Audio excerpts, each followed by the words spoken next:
Min ċifri pubblikati mill-Uffiċċju Nazzjonali tal-Istatistika joħroġ li s-sena li għaddiet żbarkaw f'Malta 12 dgħajsa fl-ibħra Maltin u bejniethom daħlu 380 persuna. L-NSO qal dan l-ammont juri tnaqqis ta' 14.6% fuq l-2022. Al kontrarju ta' snin moddija 80% ġew mill-pajjiżi Asjatiċi, filwaqt li 19.7% ġew mill-pajjiżi Afrikani.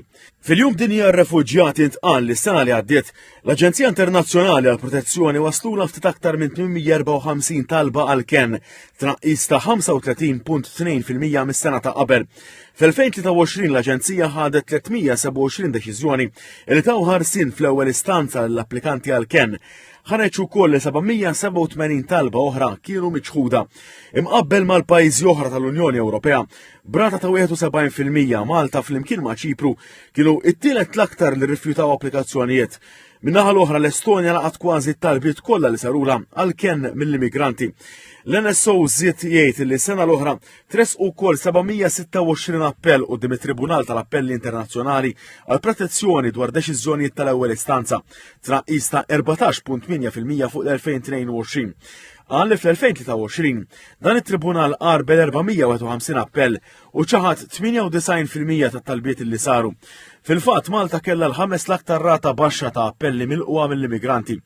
Referaw wkoll għad-direttiva dwar il-protezzjoni temporanja li ddaħlet mill-Kunsill Ewropew b'reazzjoni għall-invażjoni Russa fl-Ukrajna.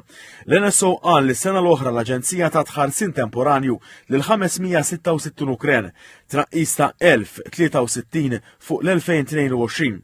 Ħareġ li sal-aħħar tas-sena li għaddiet kien hemm 1963 persuna li gawdew mill-ħarsin temporanju f'Malta, b'aktar minn 99% kienu ċittadini Ukreni, kważi 70% kienu nisa u 27% kienu tfal sa 17-il sena. L-NSO temm jgħid li s-sena li għaddiet 375 ruħ kienu qed jgħixu f'ċentri miftuħa, 8 minn kull 10 kienu qed jgħixu f'ħalfar u l-biċċa l-kbira tagħhom kienu rġiel.